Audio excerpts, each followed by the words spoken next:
My name is Jonas Wenhoff, and in this tutorial I'm going to show you how to do skin retouching. And this tutorial is going to be about skin, just skin, and nothing but the skin. I'll show you how to do a frequency separation. I'll show you dodge and burn, which is probably the greatest part in this video.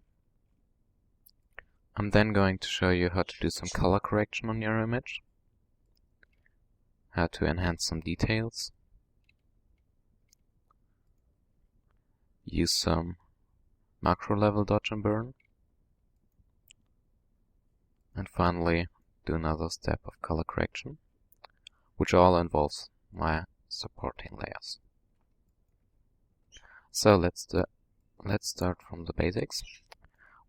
I have my original image here, which is a smart object I covered from the raw conversion.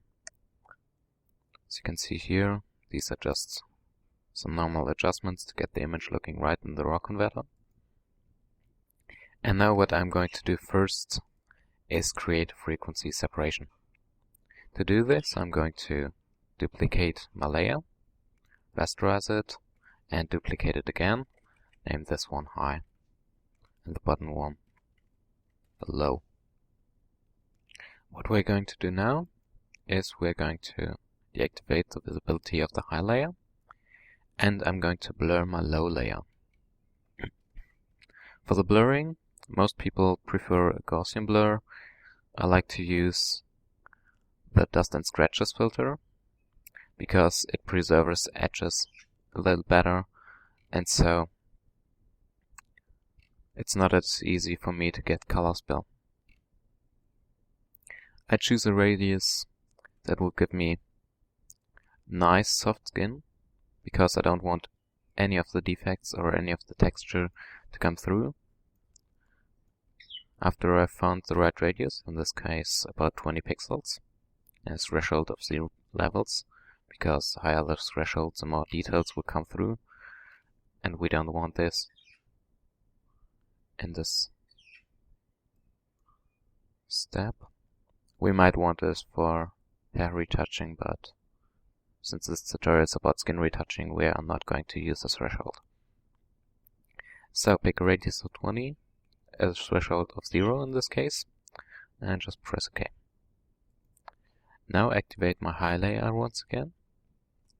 Go to Image, Apply Image, choose my low layer as a source layer, and blending should be for a 16-bit image. The low layer should be inverted, scale should be 2, and the offset should be 0. Since I'm working in 8-bit here, as you can see here on the top, the settings are going to differ a little, so I'm going to use the low layer, not inverted, subtract for the blending, and a scale of 2 once again. And an offset of 128. As a next step, I'm going to set the blending mode for this layer to linear light. Close the window. And now we should be back with our original image. Now what we're going to do is, first of all, we're going to work on the low layer. And in this layer, we'll try to make the transitions in the skin looking really nice. So we'll, for example, get rid of this bump here. We'll try to make this area here a little softer. Get this area here a little straighter. Maybe we'll paint away the shadow here. We'll just see. To do this, I'm first of all going to select my lasso tool, enter a feather of 20 pixels, and now I'm going to roughly select areas that I don't like at all. For example, this bump here. Now what I'm going to do is choose my blur, motion blur, because I want a directional blur. I'm going to choose an angle that fits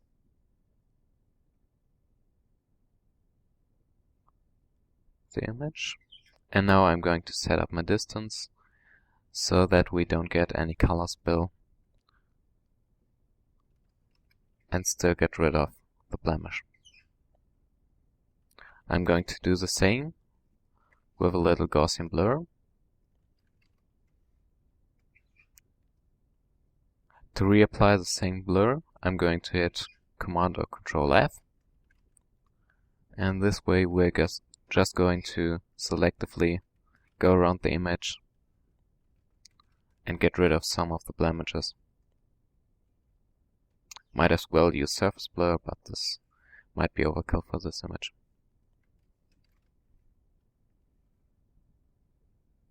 Here's another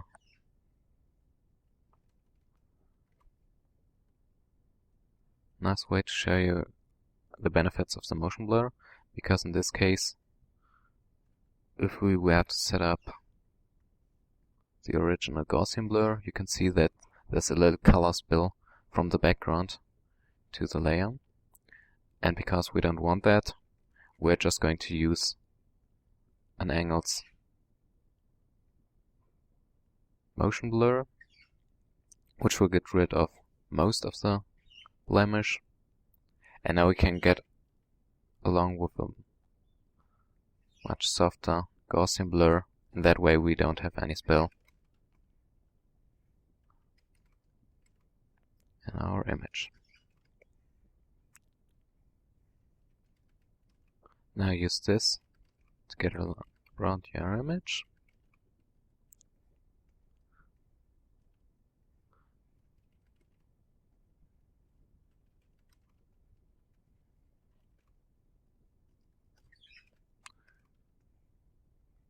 Hit Ctrl and Alt F to reselect the radius you want to use for the last filter you applied. If you have to. In most cases you can just reapply the same radius 1 or 2 times and it will work, as long as you didn't choose a radius that was way too high. And now I'm going to recheck my work, zoom out a little.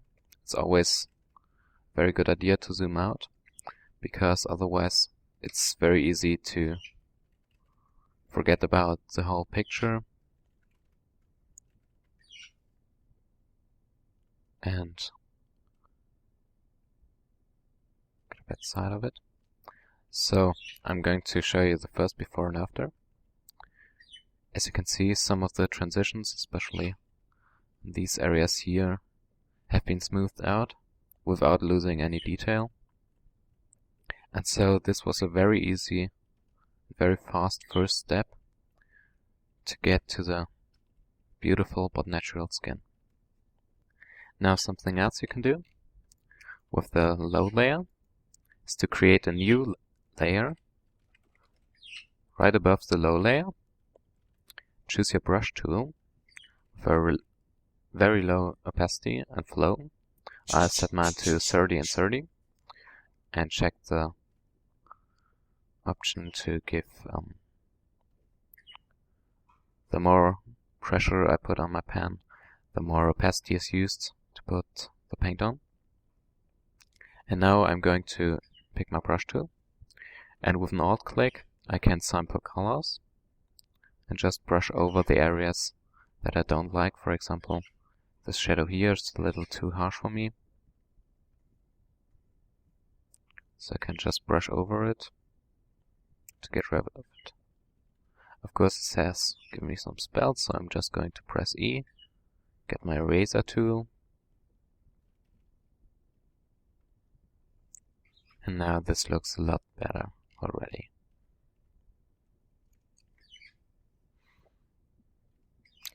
You can of course dial back the opacity if you want to. I'll leave mine at 100% now. And always make sure to double check with your high layer activated, because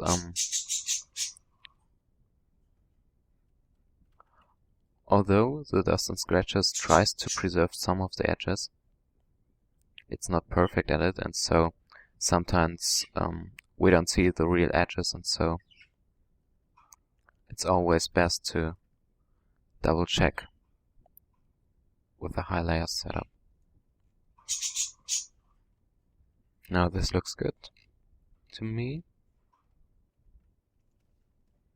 I'm just going to erase the tiny spill here.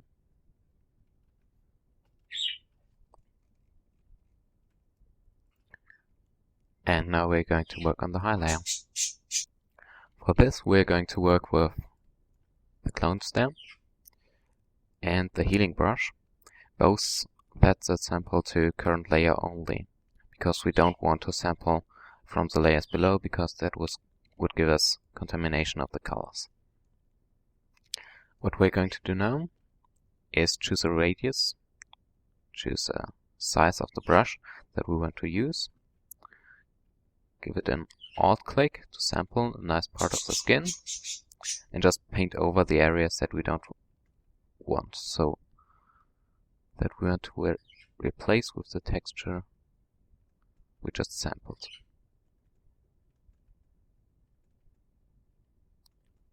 Because we're working with the high layer, the step is simplified a lot, because we don't have to watch out for the tonality as much as we had to without using the split. What's very important though is that you check for the direction of the pores.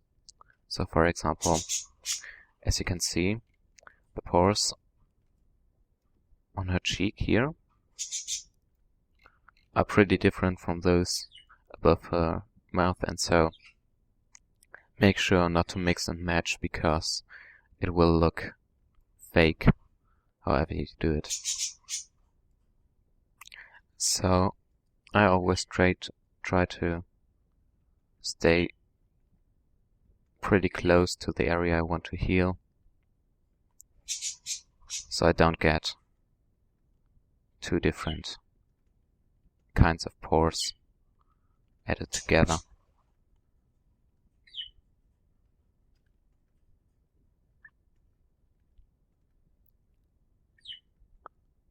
Now this step is going to be very time consuming. Sometimes you can heal for hours and hours and you're still not finished. But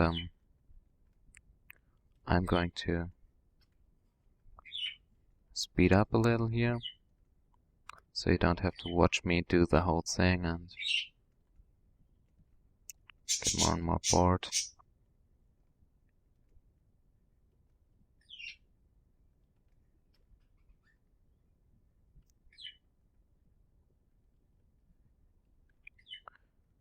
So what I'm trying to do in areas like this here is to unify.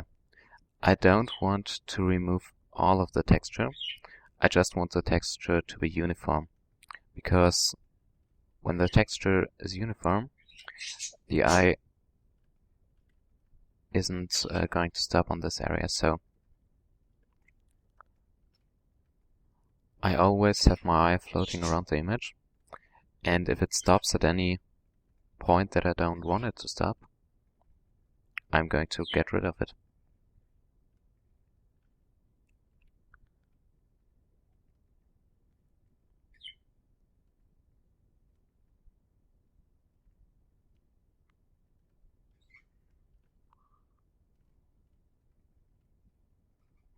It's always good to clean up noses.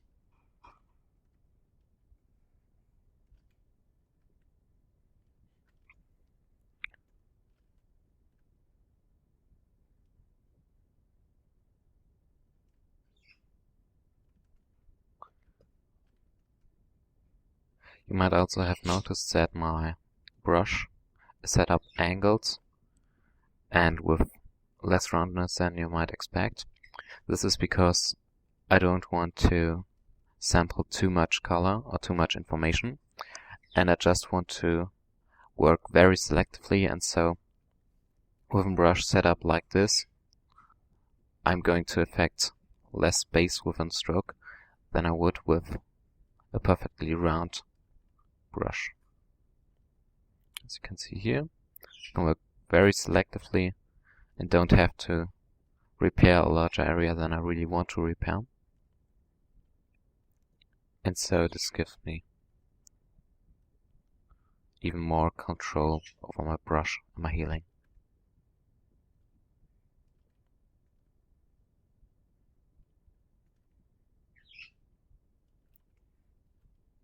In areas like these, where you can see that there's, for example, a little hair on the transition, just pick an edge area near it, move your cursor over the area you want to heal, and then release, and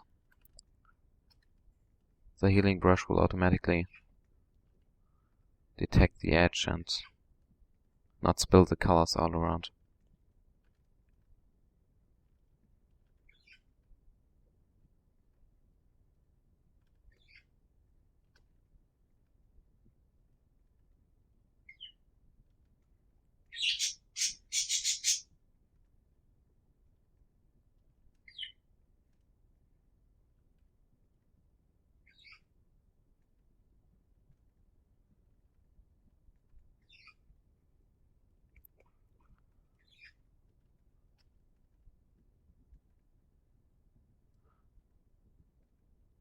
So I would say, I guess you've already grasped the basic thing here, and I've already told you that I don't want to bore you, so I'm not going to do the whole thing. So I'm just going to use my pre-made high and low layers, which I've healed already, and we'll continue from then on to the dodging and burning process.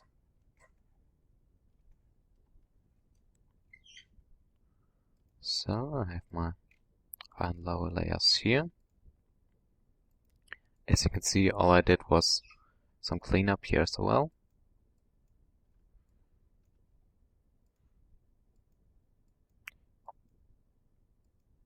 And I've tried to correct just the texture, not the tone, because I'm going to correct the tone. That means the brightness and darkness issues in the next step, which is a dodging and burning step. And on this layer I've also fixed her hair, the eyebrow, etc. But it's nearly the same techniques and we're not going to cover it in this video here.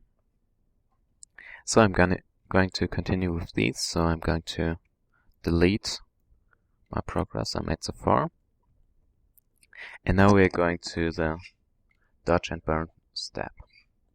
And for this step I like to use my helping layers, or my supporting layers, and especially the luminosity group. This group contains a desaturate layer with saturation set to -100 and the mode set to saturation. And I've set up a darken layer, that's just a cursor adjustment layer that will darken the midpoint and therefore give me a little more contrast with my layer. Now I'm going to create a new dodge and burn layer, clip it to the high layer, and use blending mode of soft light filled with the neutral color 50% gray.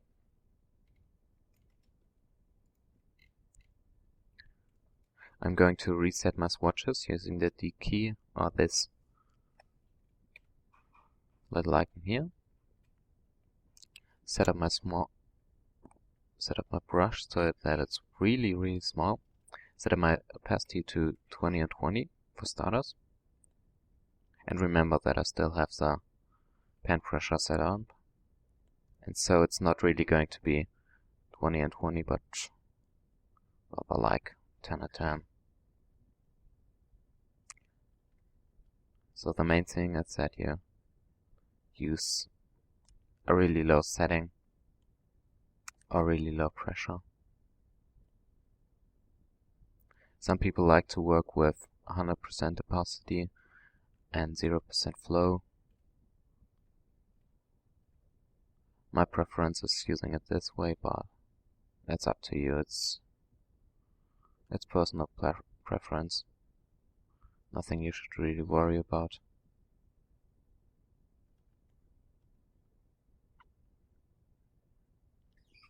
So what I'm doing here is just once again trying to unify the skin. And I'm doing this by brightening dark areas, little dark spots next to larger light areas, and darkening little white spots in contrast to the surrounding dark areas.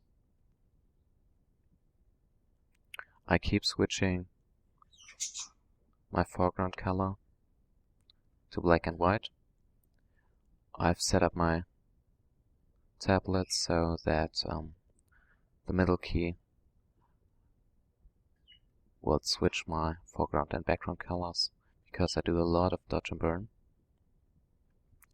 And so this is the most useful way to me.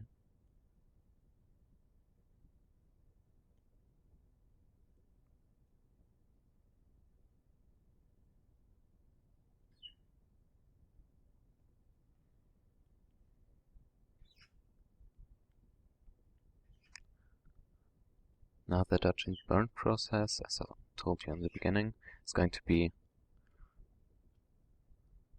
the greatest part in this retouch, and it's going to take the longest, because with dodge and burn you just have the most control and you can do almost everything with it. And so I like to do this and dodge and burn my images to perfection.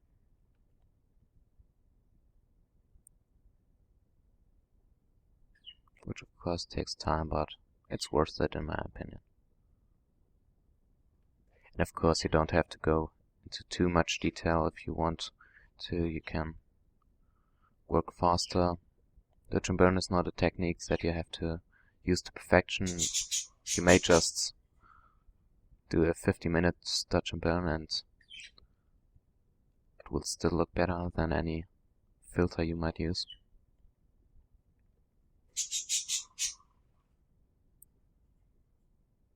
If used correctly, that is. Dodge and burn requires lots and lots of practice, unfortunately. But with practice you get faster and it's really fun, so.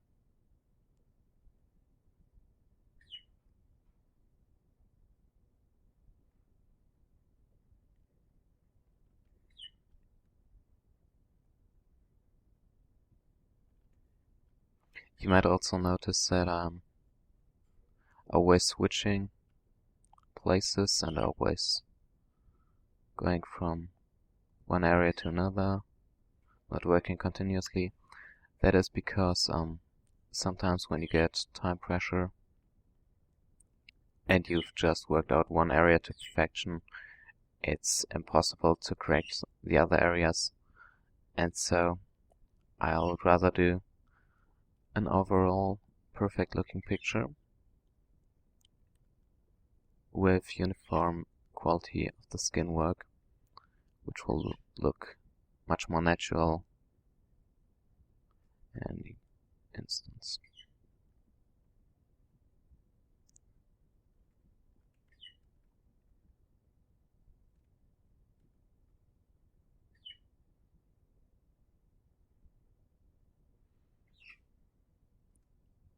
I'll have to watch my clock so I don't overdo it. Because it's really easy to overdo it with dodge and burn. You can dodge and burn for years and years on one image and you'll probably still find little areas that you want to correct, so at one point in time you really have to tell yourself, so this is good enough, and since we don't want to make our models look unnaturally beautiful.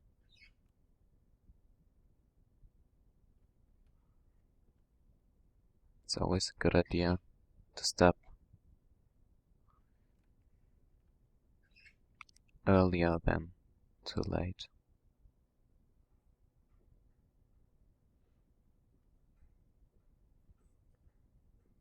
Remember that you can always come back to your retouches and redo certain things,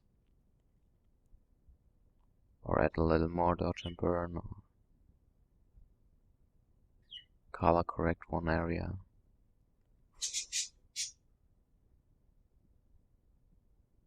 But depending on your workflow, if you've used too much color correction or too much dodge and burn, this is really hard to correct.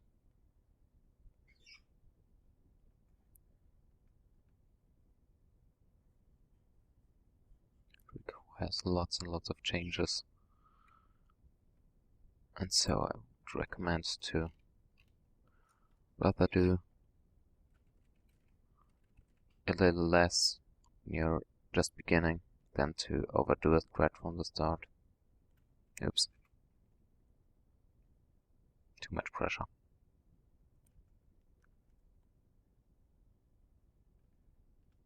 This area here is a little more difficult, so I'm going to zoom in a little.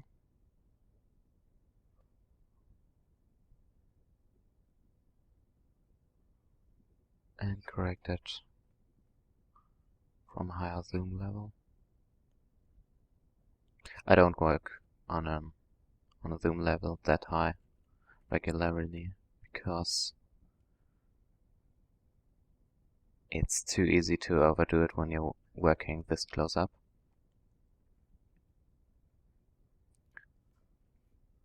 Because it's not all that easy to differentiate between pores and damage when you're just seeing a big area of light and dark pixels. And so I always recommend to step back, sometimes pause a little in your retouches, maybe zoom out a little from your retouch, see the full picture. Is it looking better? Is it looking worse? In this case, I think it's looking better.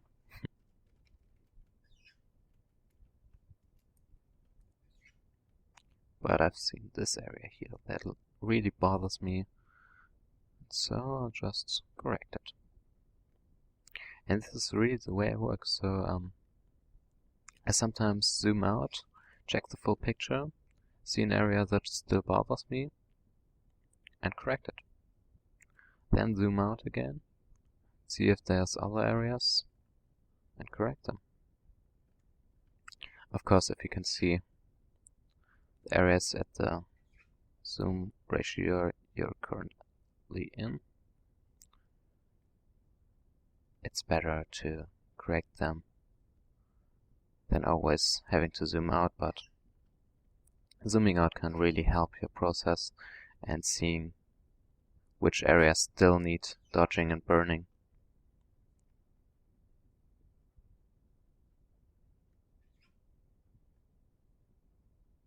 And which would suffer from more work on them.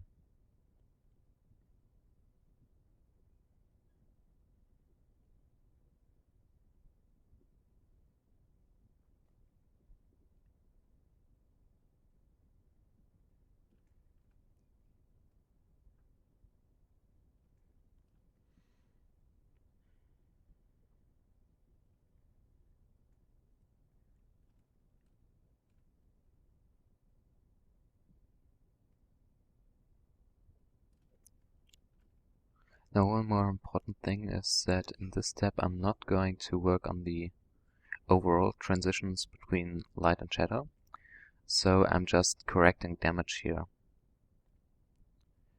The correction of the transitions is going to be done in another step.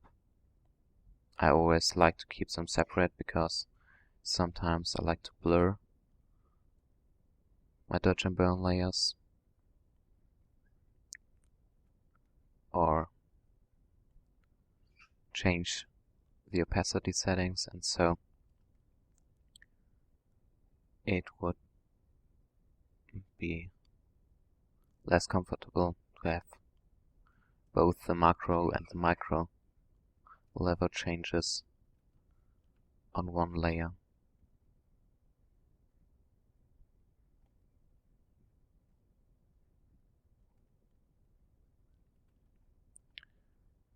So I think the time I planned to do the dodge and burn is nearly over. As you can see, I could work hours and hours longer on this. I guess for the full document I took like don't know, about 8 hours, but for the full retouch, that is. I guess skin like 2 hours, maybe 3.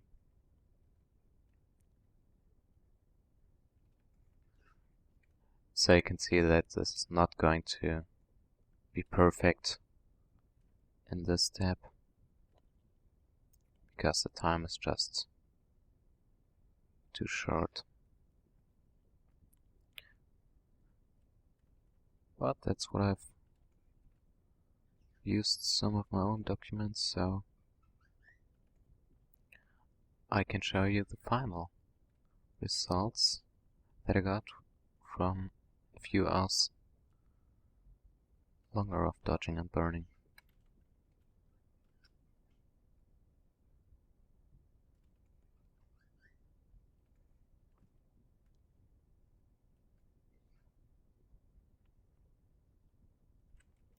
So let's just stop here, see our before and after. As you can see, we've cleaned up lots and lots of damage on the skin. Here's a dark spot on the nose that I want to correct, sorry.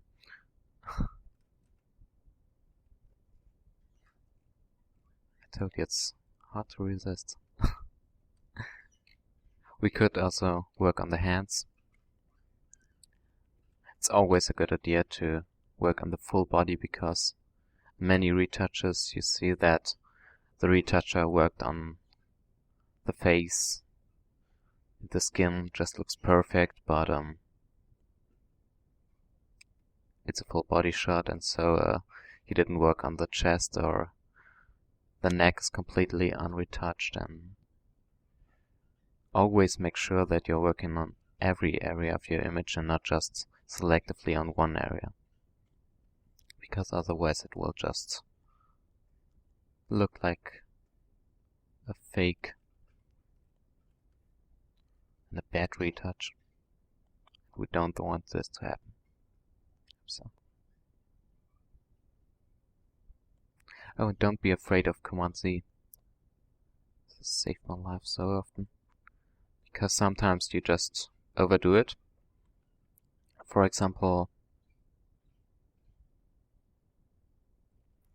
you just put too much pressure on your pen, like I constantly do, and therefore the areas will look a little too dark or a little too bright. And instead of going to the opposite direction and darkening or lightening this area again, in most cases it's just easier to simply hit Command Z and redo the last stroke you did. So our final before and after. Not perfect yet, but a lot better already, in my opinion. So now, this is my final dodge and burn layer. This is what I've done before. As you can see, it's a lot more detail work, and so. But the basic principle is just the same. You simply go through your image, see what distracts your eye, and dodge it if it's dark, or burn it if it's light. I can show you the apply solely, it looks like that. All the bright strokes are areas that are lightened, all the dark strokes are areas that are darkened.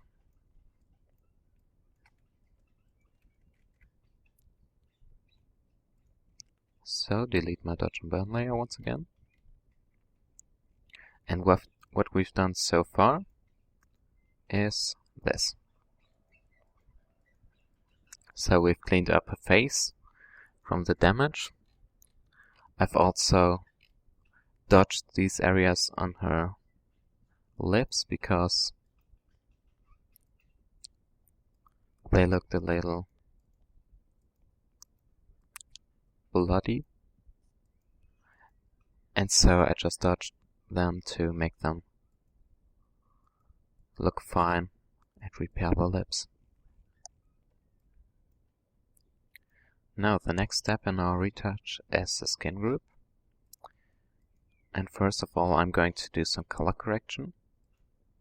I'm going to correct for saturation and for hue. And for this, I'm once again going to use my help group. This time not the luminosity, but first of all the saturation group. I know this looks really scary, but trust me, it will help us. First off, I've set up a selective color adjustment layer. Method is set to absolute. And in all the colors, I've set the black to negative 100%. So in the reds, yellows, greens, cyans, blues, magentas, I've set up the black to negative 100%. In the whites, neutrals, and blacks, I've set up the black to plus 100%. What this does for us is give us a map of our saturation in the image. That means areas that are black have no saturation at all. Areas that are white are 100% saturated. To make this a little more obvious for us, I've also set up a lighten levels adjustment layer where I've just set the white point to 140 to bring out the values a little more.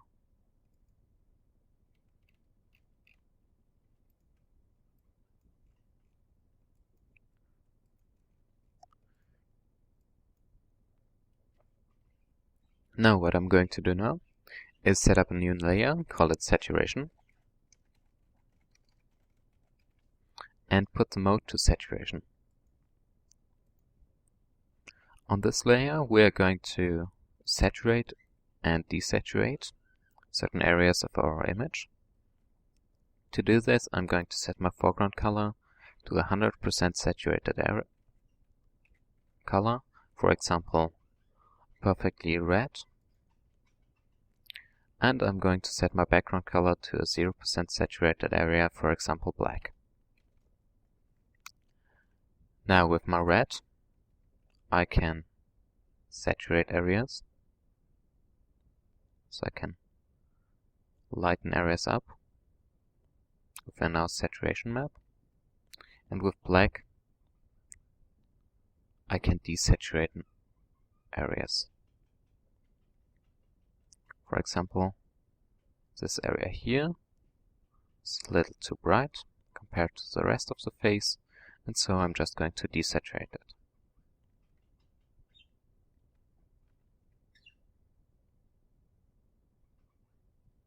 Temple region also looks a little too saturated. I'm going to desaturate it. I'm going to use lower opacity and flow because saturation is pretty gentle and so we don't want to shift it too much. And once again we are just trying to unify, make nice transitions between the areas of high and low saturation.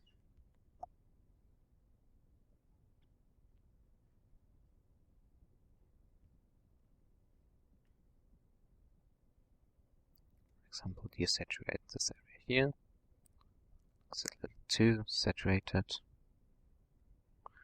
Desaturate her chin area.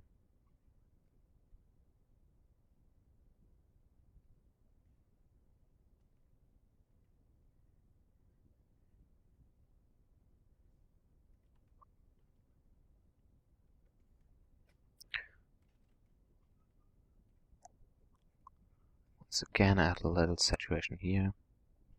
This area has really way too little saturation.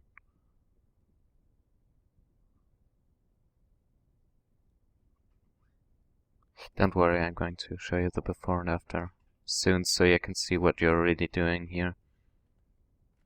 The changes you make may seem subtle in the final version, but in my opinion it's worth it.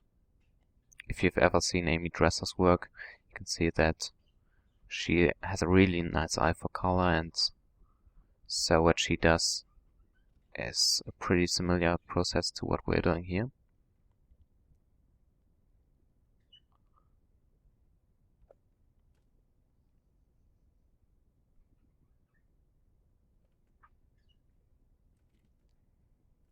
And so I can just, for example,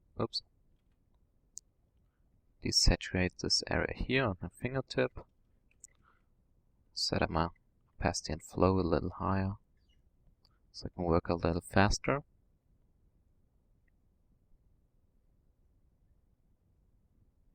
It's always good to work as fast as you can, but not faster, so you really have to know how fast you can go with one step. And you shouldn't take, for example, 2 hours just working on one fingernail. It's simply not worth it, and so I'm always trying to work with the greatest speed that will still give me the results I'm after. And this also means that sometimes I'll just have to get a little higher with my opacity and flow. Not build them up as gradually as I normally would.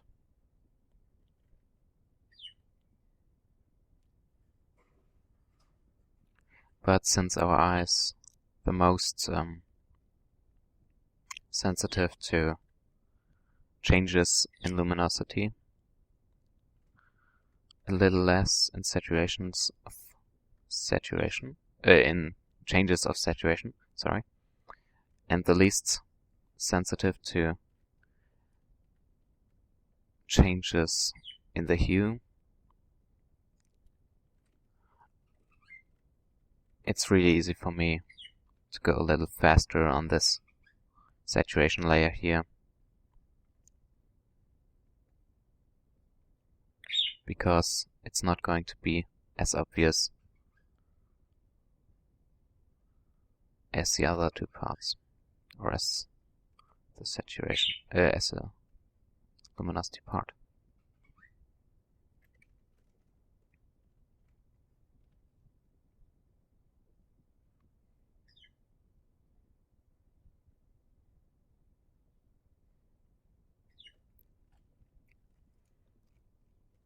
So let's see. That looks fairly nice.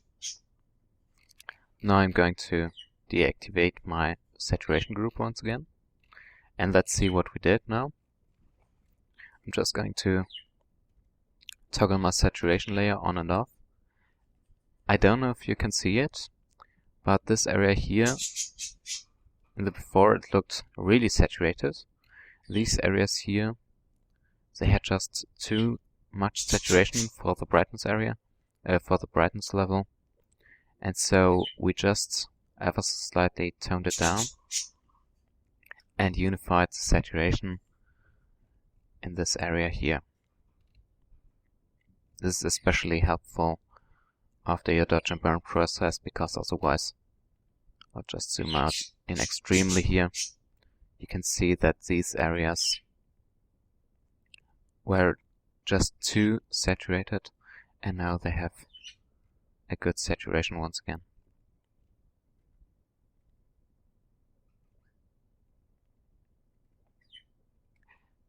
Now I'm going to use my real saturation layer once again.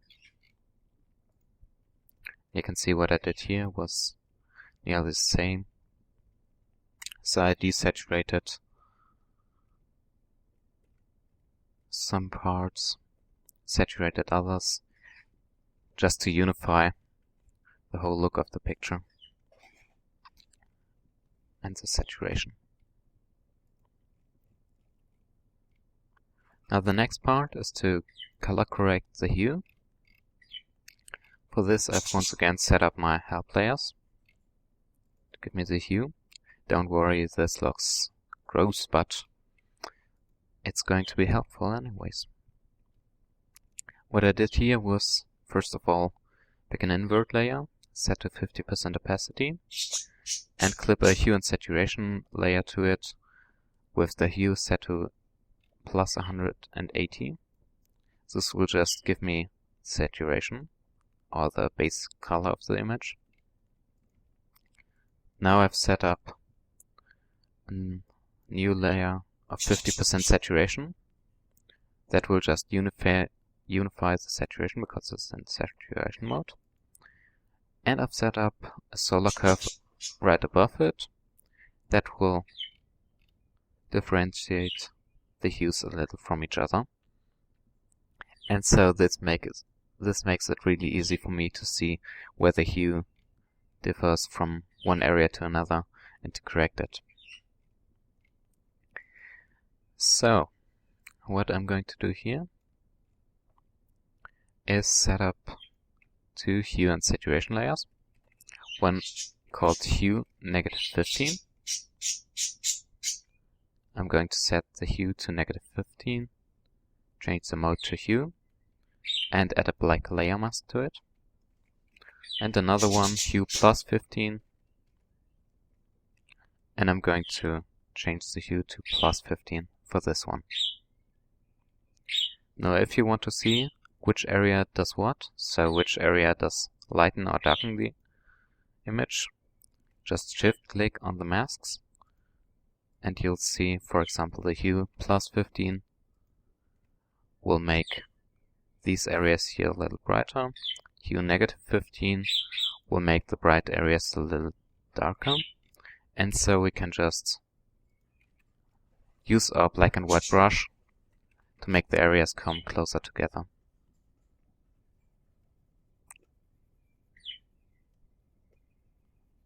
So I'm just going to roughly paint over these areas here.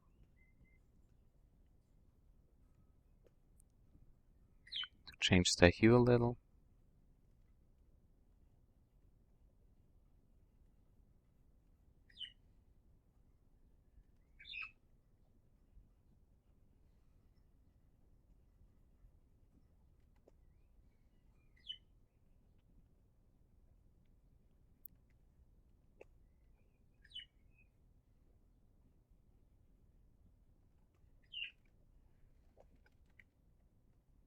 Change the hue of the chin. Once again, I'm just trying to unify the skin color. So I'm just going to darken the light areas, lighten the dark areas. Might be a little confusing at first, but you'll soon get the hang of it.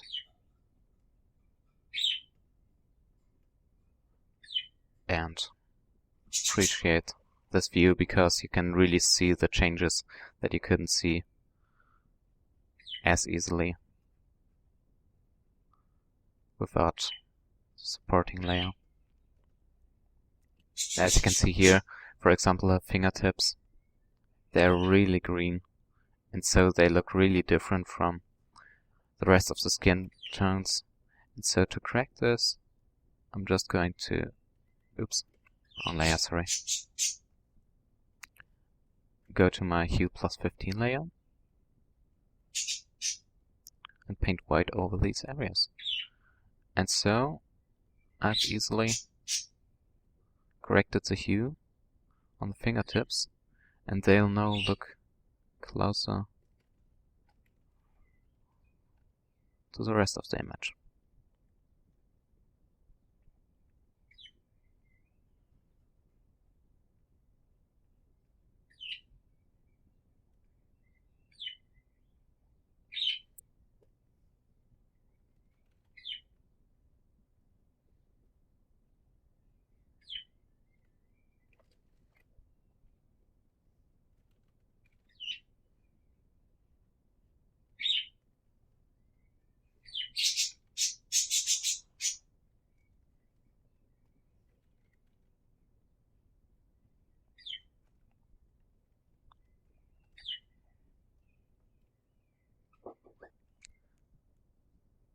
So here on these fingertips, you can see there's the same problem here.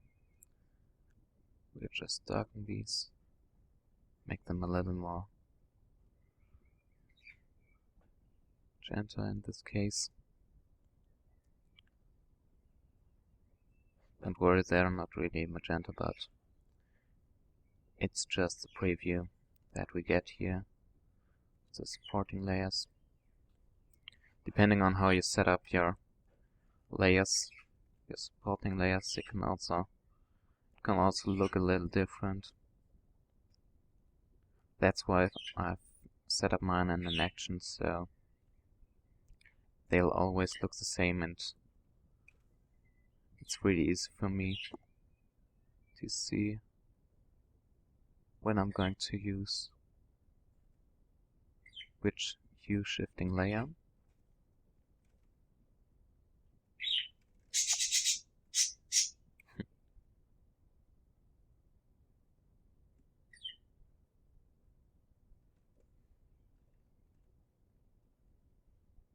I still do mistakes sometimes, so I'm not perfect.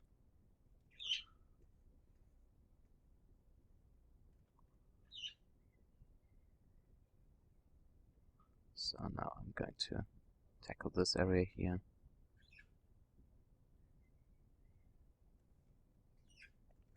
Some people also prefer to use layers and color mode for this. I think it's too easy to go overboard with this and gives the skin a really monochromatic look. And so this is why I rather use my supporting layers, because I can really fine-tune the skin to perfection if I want to. Or I can just use select color range and shift the hue in whichever way I like it.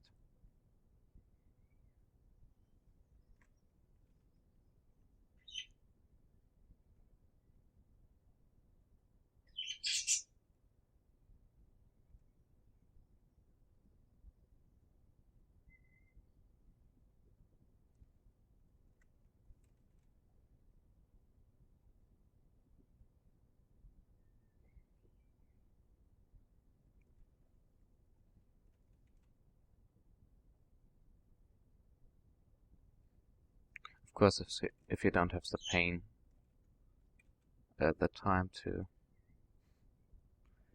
you don't have the time to do the whole thing, you can just do as much as you want to. As I've told you earlier with the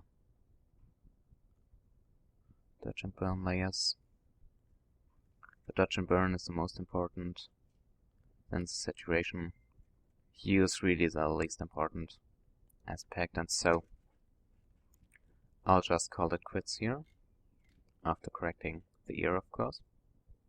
That's why it's important to zoom out. Let's see.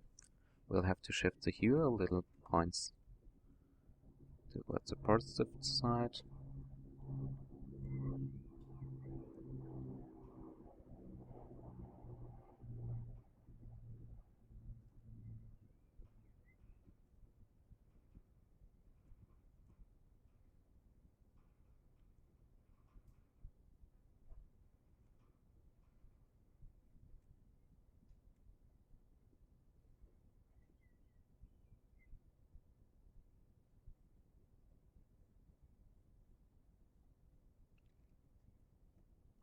That looks good. As you can see here, for supporting layers group turned on. Looks like this. On the real image it would look like this. So I've told you the changes are really small, but you might see it in here that her ear looks a little closer to the original. Looked a little red in this case. That's why I said that the hue is the least important part of the whole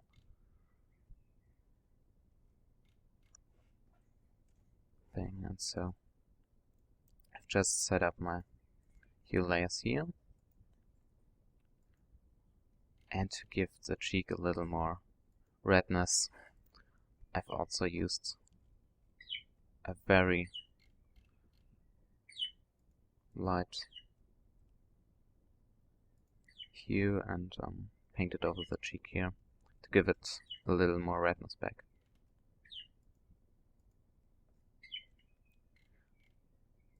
For the next part, I'm going to unify the details in this image. And for this I'm going to first of all create a stamp of all my layers.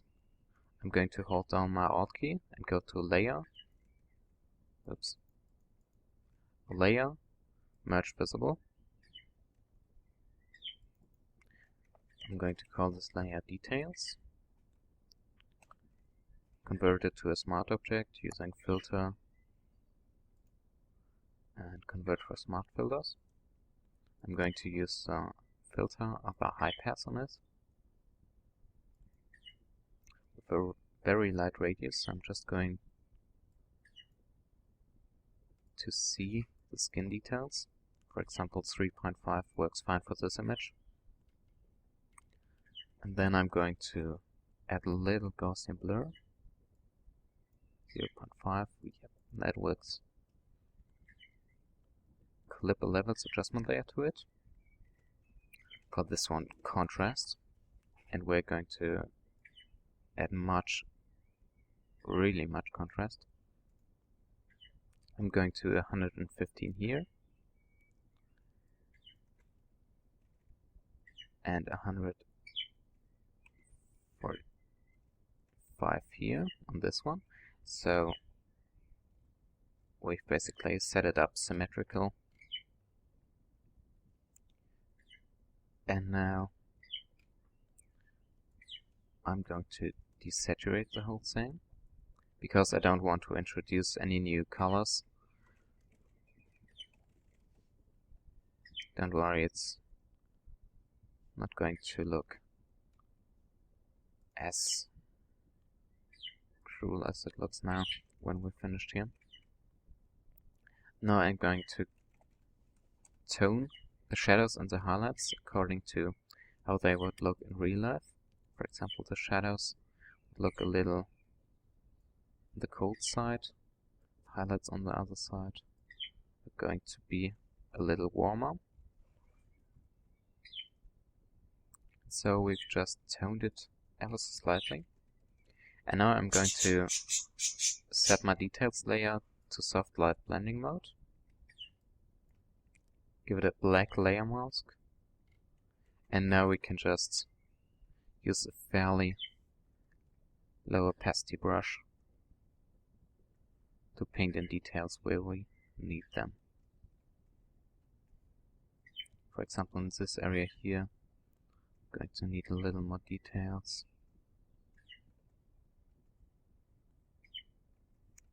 As you can see, for this step it's really important that you've cleaned up the whole shot already, because otherwise you'll just bring out all the grunge and all the defects and it will look just gross. And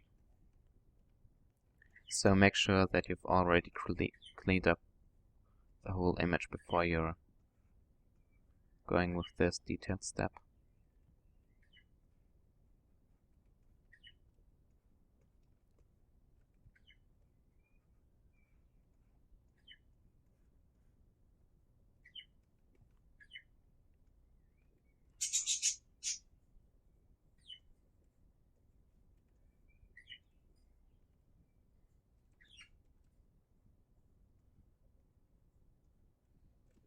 So in the before and after, you can see that we've managed to add a little more detail to these areas. And now it's hardly visible at all, but in beauty, every detail matters, and so the changes we do aren't supposed to be really obvious, but we are rather trying to do little and small changes and create a perfect image from that.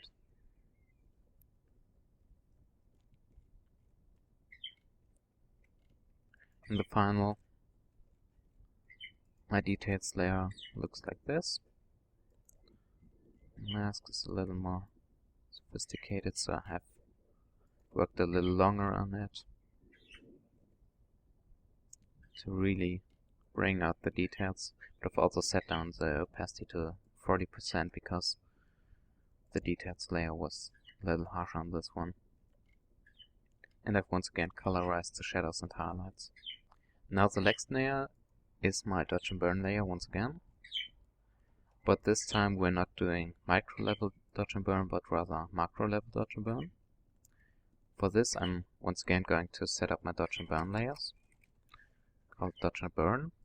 Mode set to soft light with the neutral color. And I'm going to paint with black and white once again. This time I'm going to be working way zoomed out with a larger brush and lower hardness. And now we are just going to simulate the light falling on her skin. For example, areas that are far away from us wouldn't get too much light. Areas that are closer to us would get more light. And so all we're going to do is lighten areas that should be near to us and darken other areas that should be farther away from us to enhance the depth of our image.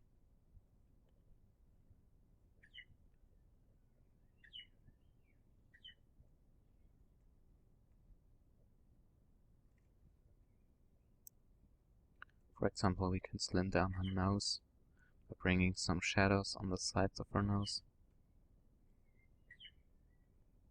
and painting light on the back of it. We can strengthen her look by burning her eyebrow a little. We can give the hollow a little more shape by brightening it, darkening the lower part. We can bring the ear a little to the back by darkening it.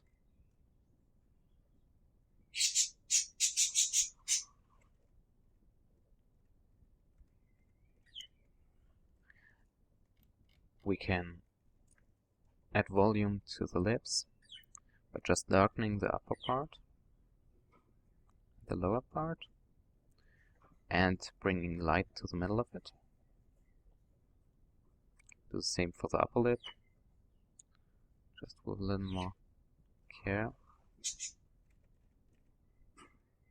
As you can see, now we've brought a little more volume to the lower lip. And we can get rid of this shadow here because it's really distracting from our composition, and so I'll just tone it down.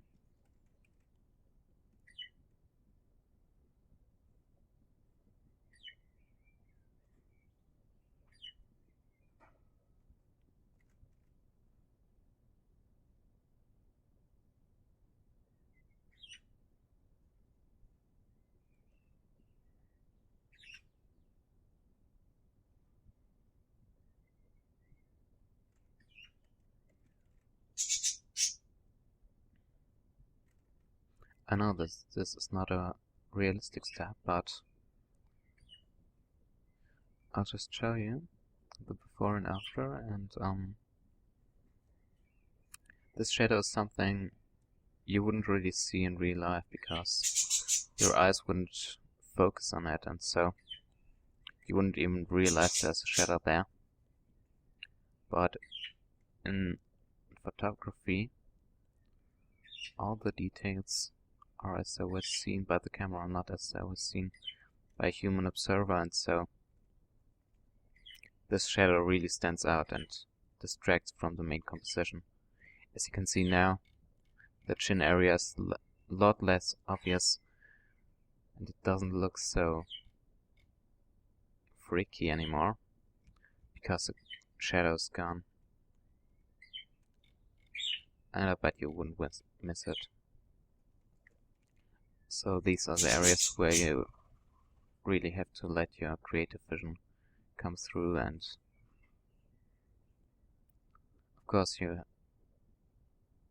always have to try to keep it natural and keep it looking natural, but keeping it looking natural isn't always going to be the same as keeping it natural according to the laws of physics and light.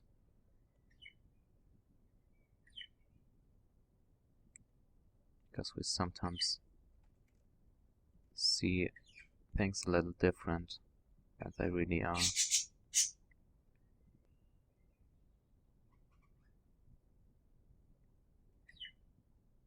And because beauty is idealized, we don't want to see things as they really are. We want to see things as they would have been if they were really perfect.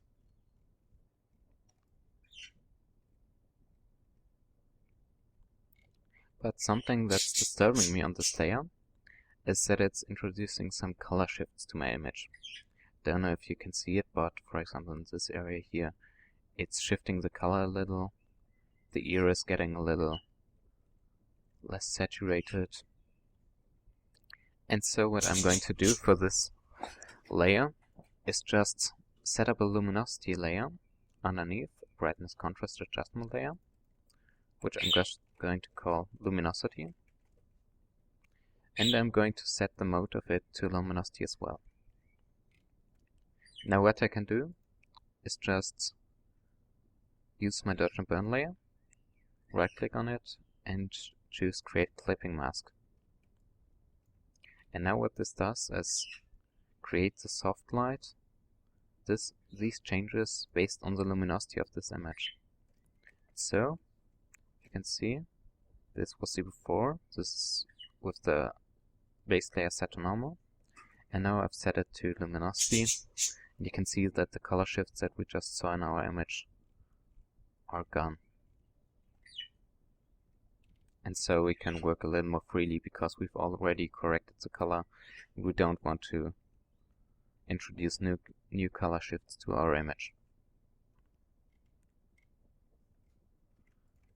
Now I've set up these as well. As you can see here, I've eradicated this shadow as well and brought some definition to the face because it was a little too flatly lit for my taste, and so I just corrected it. Now the next step I want to do is color correct her hand, and for this I'm once again going to use my supporting layers. I'm first of all going to load the selection I've previously made. This was done using the quick select tool as well as the brush tool.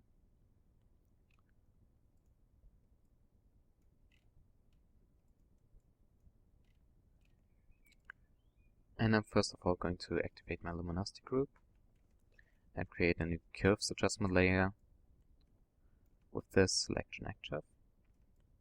And now we're going to compare the luminosity of the face to the luminosity of the hand. And what you can see immediately is that the hand has a lot more contrast, and so we're going to just darken the highlights, bring the midtones a little up to unify the luminosity between the face and the hand so that it doesn't look like it's not her face but the face of another woman. Now that we've done that, it already looks a whole lot better. We're going to unify the saturation as well. As you can see, the saturation in the hand is a little too low. And because we know that the hand is red, primarily, we're just going to add a little red to it, to add a little saturation to the image, to the hand. And once again, looking better. Now the last thing we want to do is shift the hue a little. For this we are going to blue channel, just tone it down ever so slightly,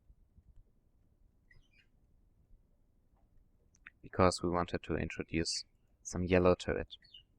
And now, as you can see, the hand and the face look much more natural and much closer together,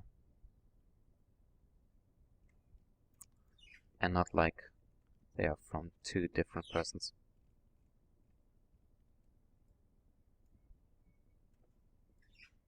Delete it, and you can see the changes I've done here was lower the contrast, add a little red, and lower the blue, just like I've done before.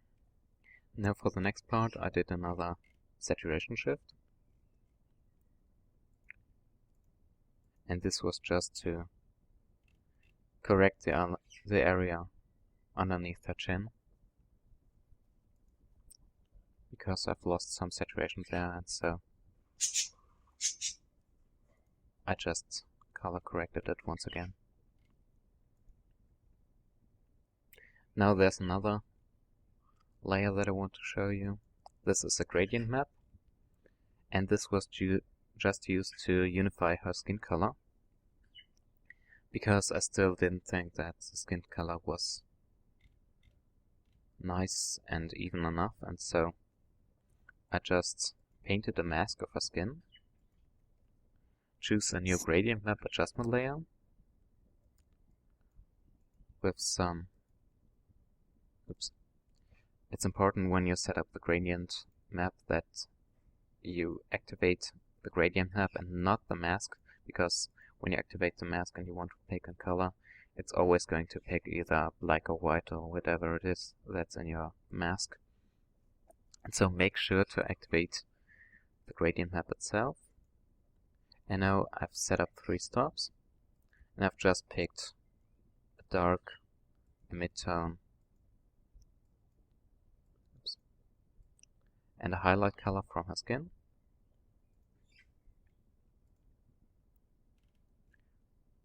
And applied it in color mode at 20% opacity to unify these values. I'll show you with the hue layer once again active. So as you can see here, this is just going to unify the skin once again a little. But of course, if you're going to do it at 100%, this is really looking like a clown, and so it's just one skin color. We don't want this, so I'll go 20% at the highest to make it fit.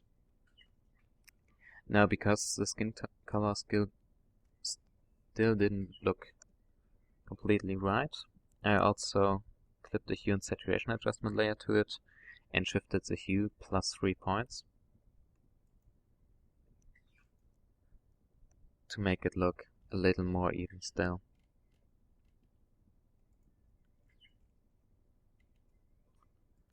So, now for my final control, I'm going to toggle the visibility of the layers, zoom out, see if I can see any mistakes, see if I can see areas that I don't like,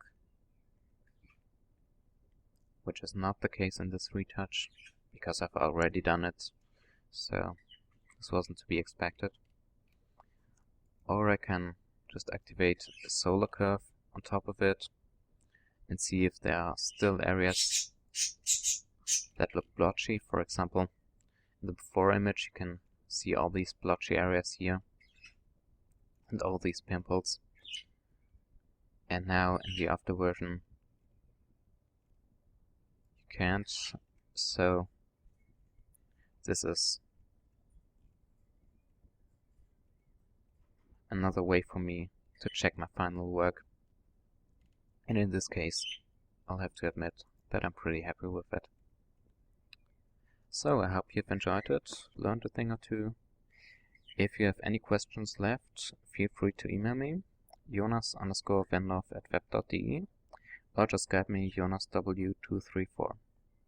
Until then, goodbye.